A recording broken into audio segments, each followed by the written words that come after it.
Sehingga apa? Jamaah audien itu pun menjadi satu garapan pasti ketika mengamalkan tentang sesuatu. Makanya saya sampaikan seperti ini supaya kita oh ternyata ibadah itu nggak sekonyong-konyongnya untuk kemudian wujud gerak, tapi pemahaman tentang ibadah itu sendiri.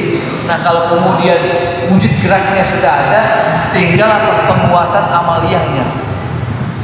Di antaranya gerakan di dalam sholat kita sehingga kita tahu apa sih yang dimaksud dengan tumakninah, apa sih yang dimaksud dengan duduk di antara dua sujud, kemudian apa yang kita baca, lalu setelah itu apa yang disunahkan di dalam sholat kita, kan begitu.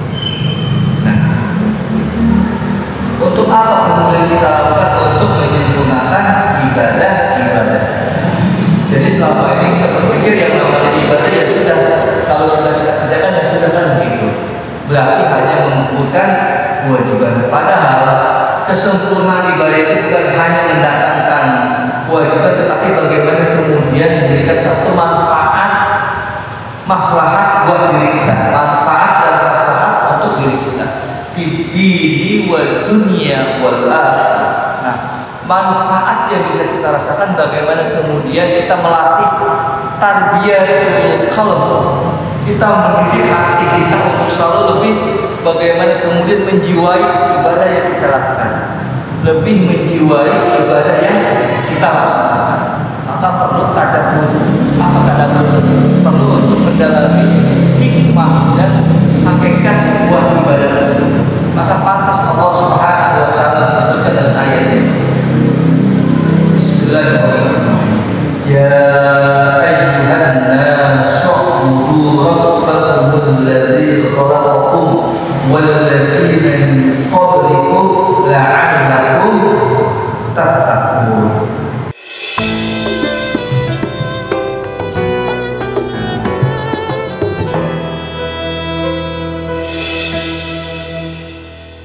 Dan untuk pengawalan kewajiban bagi orang yang baru tahu tentang kewajiban tersebut. Bismillahirrahmanirrahim. Summa ba'da dzalika yashtaghilu bi ta'allumi ma yatajaddadu 'alaihi min awamirillah. Ya, kata beliau begini. Enggak saya coba terjemahkan satu persatu, tapi intinya begini. Jadi siapapun kita kemudian menjumpai seseorang yang kemudian baru berhadapan dengan sebuah kewajiban, maka yang terpenting adalah dia sibuk untuk mempelajari, sibuk untuk mempelajari ilmu yang akan dia lakukan. Sibuk di sini maksudnya dia bisa nanya, dia bisa berinteraksi, dia bisa kemudian mendatangi guru, kemudian mengajarkan ilmu kepadanya. Itu yang pertama. Sibuk untuk menyempurnakan amaliyah. Nah, artinya begini Bapak Ibu, kalau kemudian kita punya anak dan kemudian memang sudah cukup dia balik dan kemudian cukup untuk melakukan kewajiban, maka kita akan anak kita sibuk untuk mengenal tentang satu pemahaman kewajiban yang dia laksanakan. Contohnya, maka anak-anak kita yang kemudian baru balik, maka kita sodorkan misalkan buku wajib tentang pelaksanaan sholat, pemahaman tentang pelaksanaan sholat. Tentu harus dibimbing dengan guru yang kemudian mendampinginya, karena khawatir kalau nggak didampingi bisa salah paham, kemudian salah praktek. Kalau salah paham akhirnya salah praktek. Jadi kata Imam Ghazali, ya kalau sudah cukup waktunya dia balik, ya sudah dipersilakan untuk menunaikan kewajibannya. Jangan tunggu dulu dia paham, nanti lama-lama bisa malas. Nanti aja kalau dia paham juga ntar dia sholat nggak bisa, harus disuruh dulu. Maka yang Ghazali, "Tsumma ba'da dzalika yashtaghilu bi ta'allumi ma yatajaddadu 'alaihi min awamirillah." Maka sungguh dia harus sibuk tentang ilmu-ilmu yang berkaitan tentang pengamalan kewajiban yang melengkapi kehidupannya. Min awamirillah, dari perintah-perintah. Jadi prinsipnya jangan menunggu dia paham, jangan menunggu dia kemudian detail dengan sesuatu kewajiban tersebut. Yang penting kita akan dia wajib untuk menunaikannya. Artinya di sini kita memberikan arahan kepada orang-orang yang kemudian baru mengenal tentang kewajiban, kita perintahkan tentang kewajibannya untuk dilaksanakannya. Karena dalam sebuah kaidah usul fiqh disebutkan, ya, al-amru, perintah itu didatangkan untuk segera dilaksanakan. Perintah itu didatangkan untuk segera dilaksanakan. Artinya, kalau memang anak kita orang-orang yang belum sudah waktunya wajib untuk menunaikan, maka wajib dulu tunaikan, nanti selanjutnya dia harus sibuk untuk mempelajari ilmu. Nah, nanti kalau kemudian nanti dulu deh, saya belajar dulu, kalau udah tahu kan insya Allah gampang sholatnya, paham kan. Tapi di sini ada satu kepastian, kalau kemudian orang menunggu-nunggu tentang pemahaman, kemudian memang ada sebuah keterangan kalau amal tanpa ilmu juga ditolak, tetapi dia niat untuk menunaikan, untuk kewajibannya. Nah, di sini niat untuk memperbaiki, bukan niat untuk menggugurkan, tapi niat untuk menyempurnakan amaliyahnya. Jadi di sini bukan kemudian tidak menyampingkan kewajiban amal tersebut kemudian meninggalkan ilmu, enggak. Justru mendahulukan kewajiban itu lebih utama. Nah, ketika kewajiban itu lalu sudah ditunaikan, untuk menyempurnakannya adalah dengan terutama ilmu yang didukung untuk kesempurnaan ibadah tersebut. Kasolati, seperti sholat bihasbi tujaddidul awamir, seperti sholat sebagaimana dia memperbaiki perintah-perintahnya. Jadi bagi anak-anak kita yang kemudian dia cukup untuk melakukan kewajiban, maka sesuai dengan kemampuan dia untuk melakukan, misalkan dia hanya menconteknya tentang gerakan dari orang tuanya, dari gurunya, ya sudah, silakan dikerjakan dulu, nanti lama-lama kita perbaiki, kita luruskan. Misalkan rukunya belum lurus, sujudnya belum sempurna, kemudian i'tidalnya belum sempurna, kita luruskan. Nah, baru-baru biarkan dia untuk mengikuti keadaan yang sudah dia terima, dia lihat. Misalkan anak-anak kita seringkali di sekolah itu kan praktek ibadah, biarkan praktek ibadah itu supaya dia tahu gerakannya dulu. Nanti lama-lama ketika tahu gerakannya, kalau sudah masuk dalam tahapan hatinya, sudah masuk, nanti lama-lama dia akan meresapi. Dia akan meresapi, dia akan kemudian menyempurnakan. Kalau gerakannya ini begini gimana? Nanti ada persoalan yang kemudian anak kita atau orang yang kemudian mendapati satu hal yang baru, dia akan coba memperbaiki ibadah. Nah, kata Imam Ghazali demikian. Ya, jadi kalau seperti sholat sesuai dengan perbaikan perintah-perintahnya, sesuai dengan kemampuannya masing-masing. Tapi di sini kemampuan masing-masing adalah sesuai dengan pemahaman ilmu yang dia dapati di awal dia melakukan kewajibannya.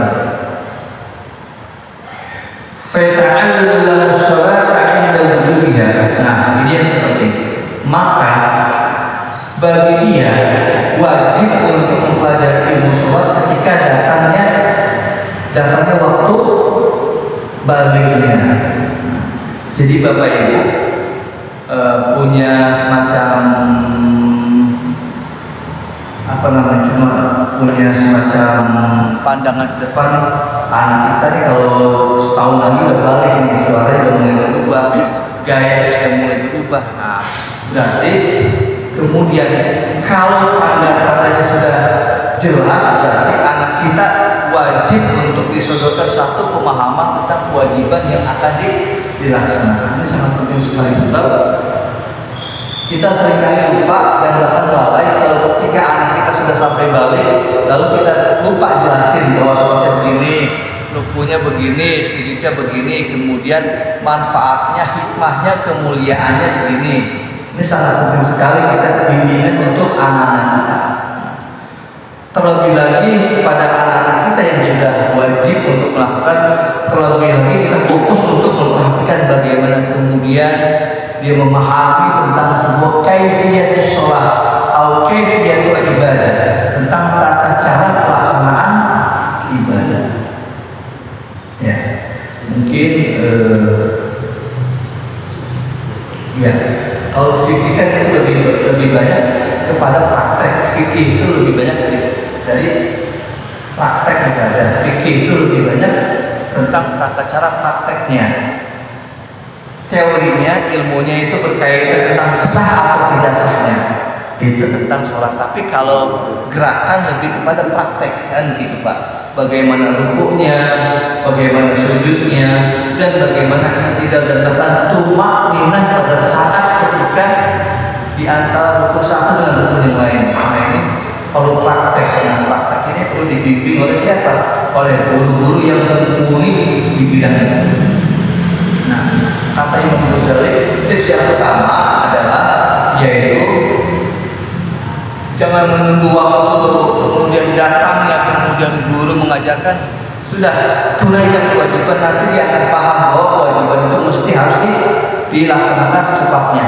Tetapi beriringan dengan waktu kewajiban tersebut, kita berikan waktu untuk memberikan kesibukan anak kita, memberikan pemahaman kewajiban tentang apa yang sedang dilaksanakannya. Kemudian selanjutnya kata Imam Ghazali, nah, seiring datangnya waktu perubahan kewajiban bagi orang-orang yang kemudian wajib untuk menunaikan kewajiban, maka wajibnya untuk menunaikan ilmu yang berkaitan tentang, contohnya gini Pak, sebentar lagi pelaksanaan ibadah haji, dan insya Allah tanggal 1 persis, tanggal 1 Juli persis 1 Dzulhijjah.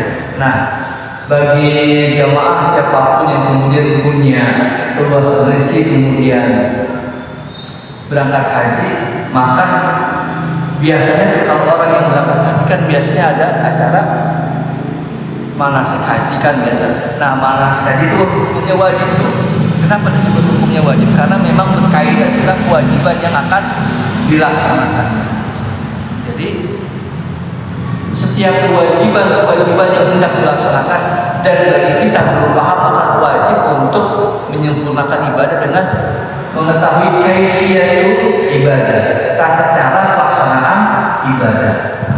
Bagaimana kemudian menjadi satu keutamaan kemuliaan yang kuat amal ibadah kita laksanakan kalau kita tidak tahu dan tidak paham sama sekali.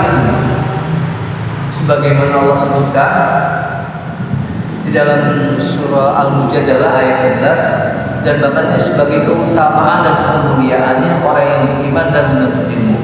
Dan ini sering saya sampaikan, ya fa'ilahul ladzina amanu minkum wal ladzina utul ilma darajat. Jadi keutamaannya orang yang beriman dan orang-orang yang diberikan ilmu itu beberapa derajat. Ya. Jadi intinya Imam Ghazali menyampaikan kepada kita bahwa apapun yang kemudian kewajiban yang hendak kita laksanakan, maka kita hendaknya harus memahami kaifiyatul ibadah, tata cara pelaksanaan ibadah tersebut. Contoh, misalkan besok kurban nih, misalkan giliran siapa yang motongkan, misalkan begitu. Nah, tata cara pelaksanaan pun harus diketahui oleh sang pemotong gitu. Ya, meskipun secara syar'i sudah diketahui misalkan dengan membaca Bismillahirrahmanirrahim, tapi tekniknya juga harus dipahami. Ini juga termasuk diantara keutamaan kesempurnaan pelaksanaan ibadah. Selain secara syar'i juga terpenuhi, tapi secara praktek pun bisa diketahui. Contoh begini Pak, secara teori kita tahu tentang sholat wajib, tapi ternyata ketika disuruh sholat nggak paham anak kita, repot nanti kan. Pemahaman teori dan ilmunya paham, tapi ketika prakteknya nggak paham juga, akhirnya jadi berantakan. Artinya antara teori dan praktek pun iringan demikian.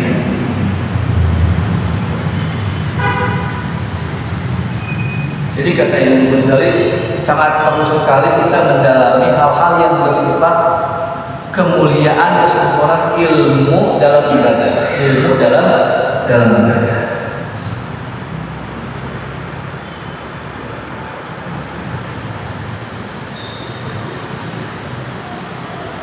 wa yasta'diluha qabla wujubiha, dan bahkan beliau menyarankan maka hendaklah disiapkan kewajiban-kewajiban yang hendak akan dilaksanakan, sudah dipersiapkan tentang pemahamannya terlebih dahulu, dipersiapkan terlebih dahulu. Itu subhanallah.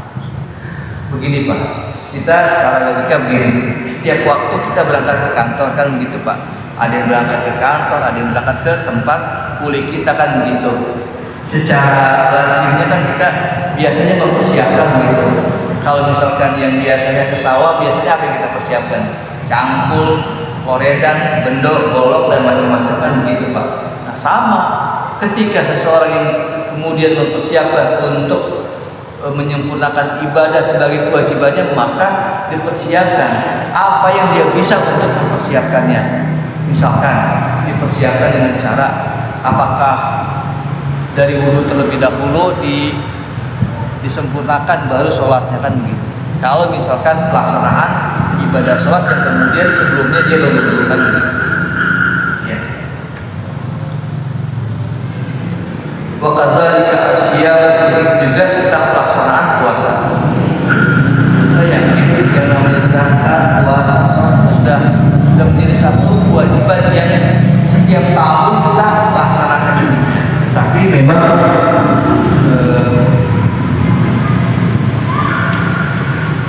perlu penguatan, ya, perlu penguatan tentang pemahaman hal-hal yang sifatnya teknis pelaksanaan ibadah.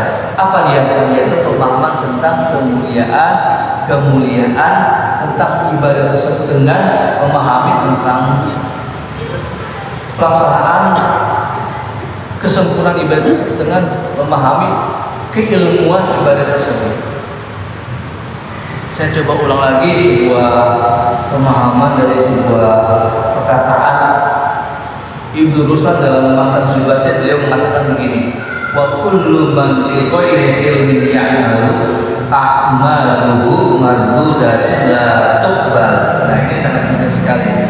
Kata beliau begini, siapa saja yang beramal tanpa ilmu, siapa saja yang beramal tanpa ilmu, mardudatun la tuqbal, ditolak dan tidak diterima. Nah, kira-kira kalau misalkan ibadah kita yang kemudian setiap tahun kita zakat, kita puasa, kemudian tanpa dikuatkan dengan ilmu, mardudatun la tuqbal, ditolak dan tidak diterima. Ya Allah, sayang betul dong kalau begitu. Nah, supaya nggak sayang, supaya nggak hilang tentang keutamaan tersebut, ya kuatkan dengan kita memperkuat dengan pemahaman ilmu yang mendukung kekuatan abang ibadah kita. Lalu pertanyaan Ustaz, kalau begitu nggak usah aja kita beramal, nanti sia-sia dong kalau begitu, karena kata ulama kalau beramal tanpa ilmu ditolakkan begitu. Begini Pak, bukan berarti kemudian kita kewajiban nggak punya ilmu, kemudian kita nggak beramal, nggak begitu. Setiap amal kebaikan yang kita lakukan, amalan ibadah, itu nilainya juga sangat baik sekali, bahkan itu sangat mengajukan untuk memperkuat iman kita. Nah, di sini saya ingin garisbawahi untuk lebih mulianya amal ibadah kita yang kita laksanakan, maka kita dulu dengan kekuatan ilmu dan pemahaman tentang ibadah tersebut. Nah, kalau kemudian kita beramal sekonyong-konyong tanpa dasar, ya sudah. Tapi ada landasannya. Dasarnya adalah firman Allah. Landasannya kita ngajikan begitu Pak. Makanya sangat perlu sekali di setiap event-event tarbiyah Ramadan ada sedikit menyampaikan tentang risalah kaifiyatus shaum, kaifiyatus shalah, dan kaifiyatus zakat untuk menguatkan ibadah kita. Maka perlu disusun dalam bentuk misalkan tema. Ya ini mah baru rencana, baru draft misalkan begitu. Misalkan DKM membuatkan semacam draft tentang silabus selama Ramadan, misalkan hari pertama tentang hikmah, yang kedua tentang rahmatnya, terus kemudian hikmah zakat, tata tata cara pelaksanaan zakat misalkan, mungkin bisa seperti itu. Sehingga apa? Pemberi tausiah juga sesuai dengan apa yang sudah ditunjukkan oleh arahan dari DKM, sesuai dengan apa yang disebutkan dalam tema tersebut. Sehingga apa? Jamaah audien itu pun menjadi satu garapan pasti ketika mengamalkan tentang sesuatu. Makanya saya sampaikan seperti ini supaya kita oh ternyata ibadah itu nggak sekonyong-konyongnya untuk kemudian wujud gerak aja, tapi pemahaman tentang ibadah itu sendiri. Nah kalau kemudian wujud geraknya sudah ada, tinggal penguatan amaliyahnya. Di antaranya gerakan di dalam sholat kita sehingga kita tahu apa sih yang dimaksud dengan tumakninah, apa sih yang dimaksud dengan duduk di antara dua sujud, kemudian apa yang kita baca, lalu setelah itu apa yang disunahkan dalam sholat kita, kan begitu. Nah, untuk apa kemudian kita lakukan? Untuk menyempurnakan ibadah-ibadah. Jadi selama ini kita berpikir yang namanya ibadah ya sudah, kalau sudah kita kerjakan ya sudah, kan begitu. Berarti hanya mengumpulkan kewajiban. Padahal kesempurnaan ibadah itu bukan hanya mendatangkan kewajiban, tetapi bagaimana kemudian memberikan satu manfaat, maslahat buat diri kita, manfaat dan maslahat untuk diri kita. Fid-dini wa dunya wal akhirah. Nah, manfaat yang bisa kita rasakan bagaimana kemudian kita melatih tarbiyatul qalb. Kita mendidik hati kita untuk selalu lebih bagaimana kemudian menjiwai ibadah yang kita lakukan, lebih menjiwai ibadah yang kita laksanakan. Maka perlu tadabbur. Apa tadabbur? Perlu untuk mendalami hikmah dan hakikat sebuah ibadah tersebut. Maka pantas Allah Subhanahu wa taala menyebutkan dalam ayat ini. Bismillahirrahmanirrahim. Ya ayyuhan nas u'budu rabbakum alladzi khalaqakum wal ladzina min qablikum la'allakum tattaqun. Jadi inti ibadah-ibadah yang kita lakukan intinya adalah kita selalu mendapatkan sifat ketakwaan dari Allah Subhanahu wa taala. Itu Pak. Jadi kembali dari sebuah pemahaman bahwa ibadah-ibadah yang kita lakukan semuanya adalah unsurnya perbaikan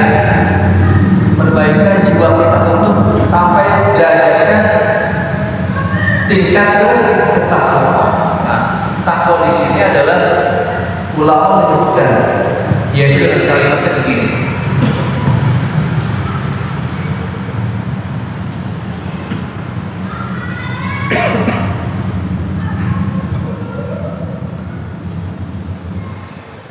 Kalau dalam artinya begini, melakukan semua perintah Allah dan menjauhkan semua larangan-larangan Allah, itu takwa.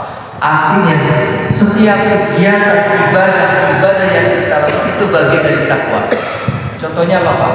Kita lakukan sholat, itu sudah bagian dari amalan takwa. Kita haji, kita berkurban esok nih, itu udah amalan takwa. Jadi setiap perintah Allah, menjalankan perintah Allah dan menjauhkan larangan Allah, itu bagian dari sifat orang bertakwa. Nah, takwa di sini kata Rasul bukan kemudian takwa itu kemudian memakai gamis, sorban, bukan, itu hanya pelengkap ibadah kita. Takwa kata Rasul, takwa hahuna, takwa itu dalam hati. Ya, makanya Rasul sallallahu alaihi wasallam itu sering sekali saya sampaikan mengajarkan dengan sebuah doa yang sangat luar biasa. Ya muqallibal qulub, tsabbit qulubana ala dinika wa ta'ah. Wahai zat yang memutarbalikkan hati, tetapkanlah hati kami selalu menjalankan perintah dan agamamu. Nah, ini kan sangat penting sekali. Kita menyempurnakan ibadah kita dan kemudian menguatkan ibadah kita dengan keutamaan dan kemuliaan. Nah, jadi ada dua hal yang penting ya Pak. Mendadak ibadah itu artinya kita melengkapi atau menyempurnakan kewajiban kita kepada Allah. Dan yang kedua, menguatkan ibadah kita dengan kekuatan ilmu yang kemudian menjadi satu fondasi yang kuat. Amal itu menjadi kuat kalau kemudian didorong dengan keimanan dan dikuatkan dengan keilmuan. Maka 3 sudut yang tidak boleh ketinggalan: iman, ilmu, amal. Iman perlu diamalkan, amal perlu ilmu, ilmu perlu iman. Terus begitu Pak. Iman, amal, ilmu, ilmu, iman, amal. Terus begitu. Amal harus pakai iman. Iman harus diwujudkan dengan amal. Amal harus dikuatkan dengan ilmu. Ilmu supaya gak melenceng harus pakai iman. Kan begitu Pak. Bayangkan Pak, kalau orang punya ilmu kalau gak ada imannya gimana? Bayangkan Pak, ada orang yang berilmu kemudian imannya gak ada, ya akhirnya terjadilah dekadensi moral. Kita rasakan bagaimana dahsyat ujian kita di negeri ini. Para politisi-politisi yang kemudian diamanahkan akhirnya apa? Malah meninggalkan rakyat.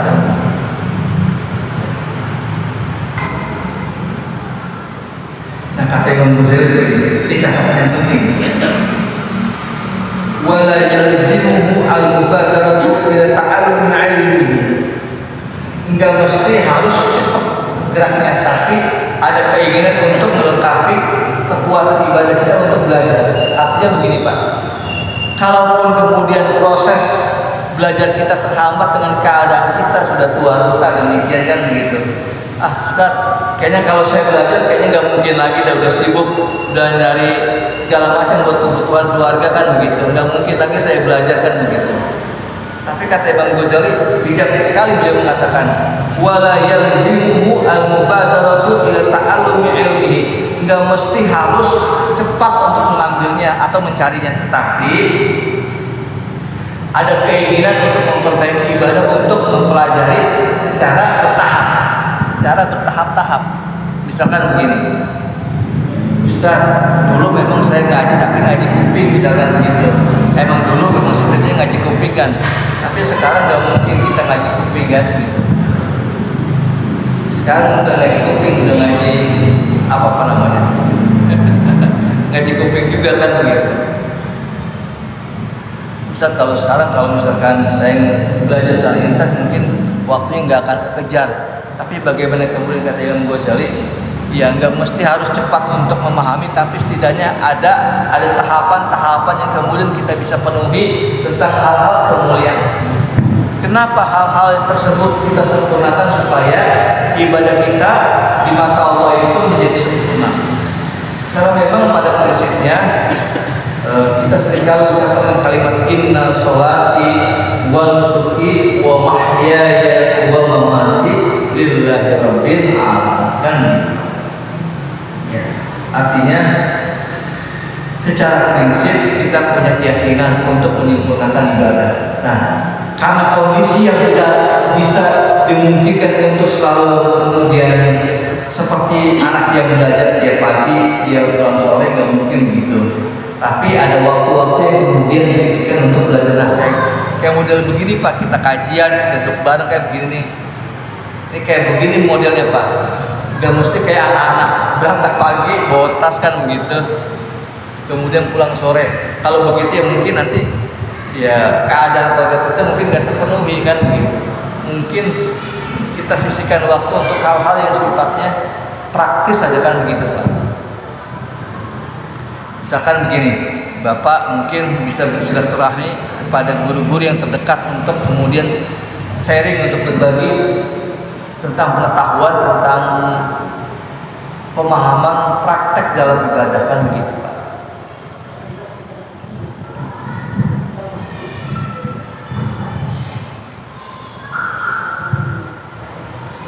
Nah, kata beliau begini dalam penutupnya, kama la tajibu alaihi al-mubadaratu ila adaihi, sebagaimana tidak wajibnya atas cepatnya diperlakukan perintah tersebut untuk menunaikan kewajiban tersebut.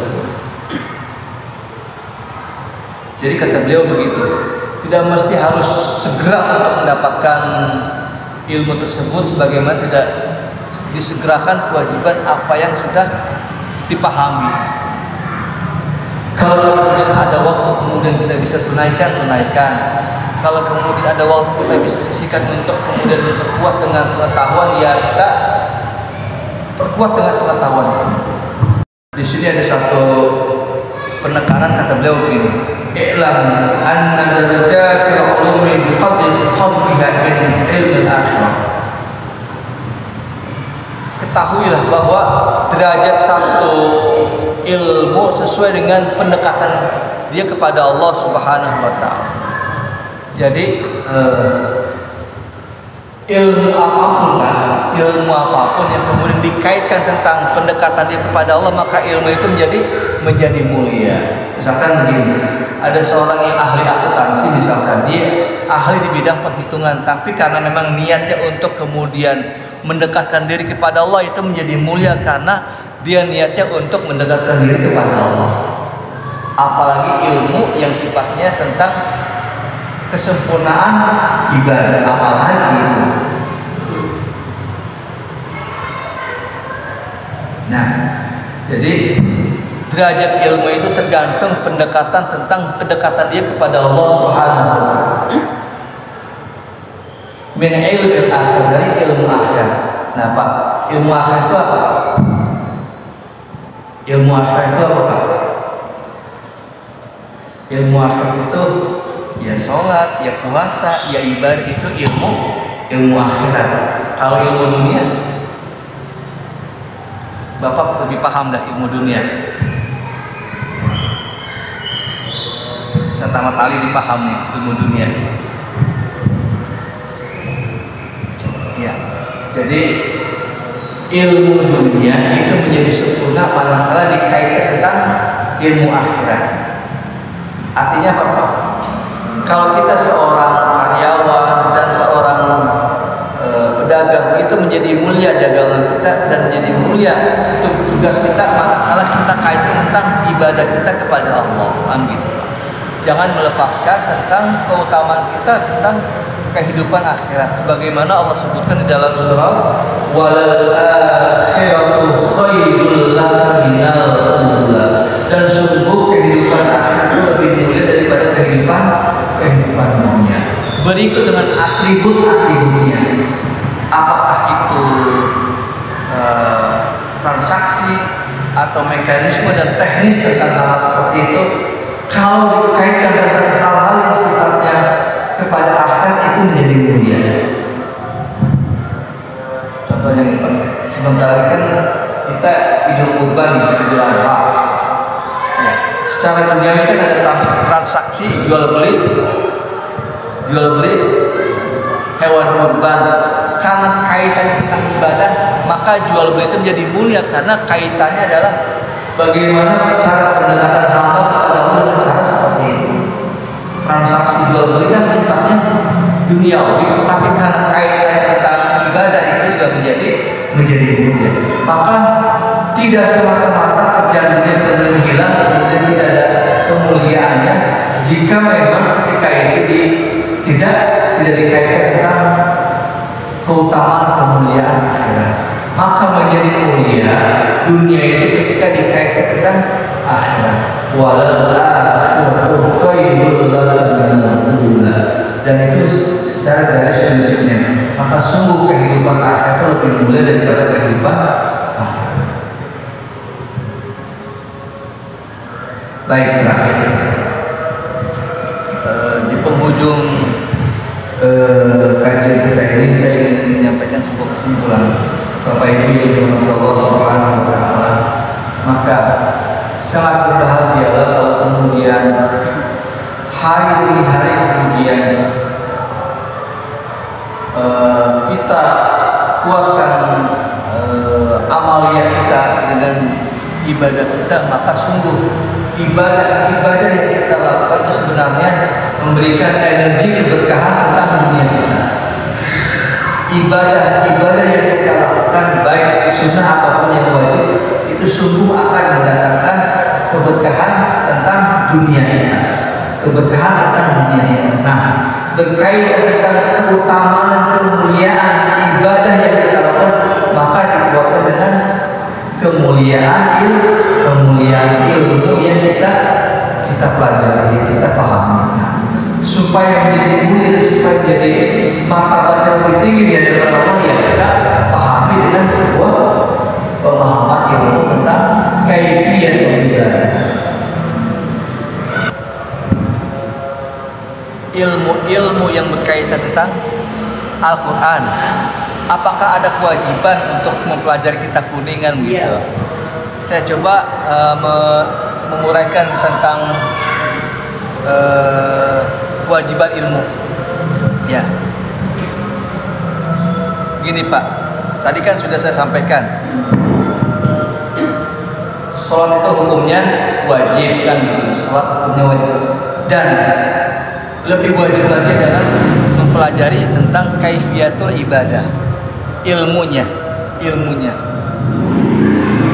Jadi ilmu itu hukumnya fardu ain, tapi kalau kemudian dipertanyakan apakah wajib tentang mempelajari ilmu kitab kuning, itu bagian dari penyempurna aja, bagian penyempurna saja. Ya. Kalaupun kemudian kita nggak bisa baca kitab, kemudian kitabnya pada gundul semuanya, yang nggak ada salahnya. Hanya saja kita memprosesnya dengan cara kemudian ada orang yang kemudian berbagi pemahaman tentang itu, ya nggak apa-apa. Tetapi intinya kita paham aja, nggak apa-apa. Nggak mesti harus kita garap dengan teoritis secara ilmu yang tadi disampaikan, ilmu tentang baca kitab gundul kan, nggak mesti itu mah ya.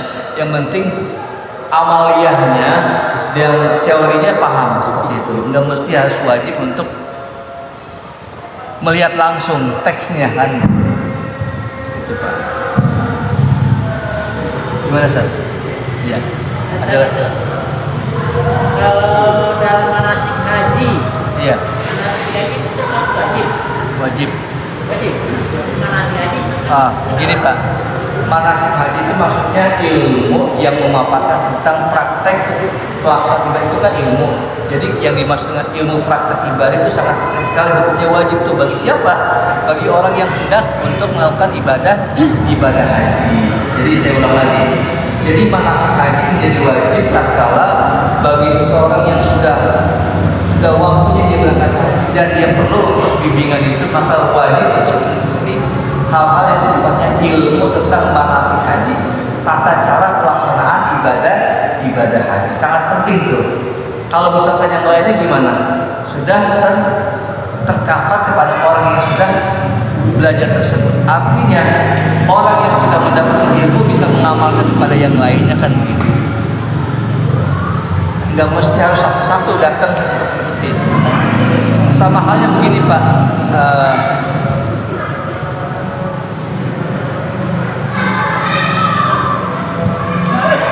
Sama halnya begini. Kalau tadi cerita tentang ibadah haji, kalau ini cerita tentang pelaksanaan ibadah kurban kan gitu. Iya, katakanlah begini Pak. Bagi dia kemudian dia punya waktu dan punya keluasan rezeki berkurban, maka dia wajib. Bagaimana kemudian tata cara pelaksanaannya? Nah, tata cara pelaksanaan itu nggak mesti yang berkurban itu bisa motong. Ada juga yang nggak bisa motong, ada juga yang bisa motong. Nah, yang bisa motong ini kemudian menjadi wajib untuk mempelajari tentang teknik pelaksanaannya kan begitu Pak. Nah, setiap yang mutohi nggak mesti harus dia motong kan begitu Pak. Tapi afdolnya memang dia bisa motong, afdolnya dia bisa motong kan. Setidaknya bagi orang yang bisa memotong hewan kurban kemudian dia berkurban itu lebih afdol. Kalaupun kemudian dia nggak bisa motong, awak salah, nanti menjadi haram jadi bangkai kan begitu. Mendingan diserahkan kepada ahlinya. Fas'alu ahla dzikri in kuntum la ta'lamun. Bertanyalah kepada ahlinya jika kamu nggak tahu mengetahui hal-hal yang berkaitan tentang itu. Jadi saya coba meralat kembali bahwa manasik haji itu jadi wajib tatkala kepada orang yang memang waktunya dia berangkat haji. Tapi kalau yang lainnya gimana? Hukumnya hanya mubah. Mubah apa sifatnya? Yaitu satu amaliyah yang boleh-boleh saja dia ikut, atau boleh-boleh saja dia tidak ikut mubah. Bagi yang memang tidak, dia wajib untuk menaikkan ibadah haji. Seperti itu. Mungkin lain waktu bisa saya jabarkan tentang hal-hal yang sifatnya tentang ilmu dan keutamaannya. Subhanallahumma wa bihamdika asyhadu an la ilaha illa anta astaghfiruka wa atubu ilaik. Assalamualaikum warahmatullahi wabarakatuh.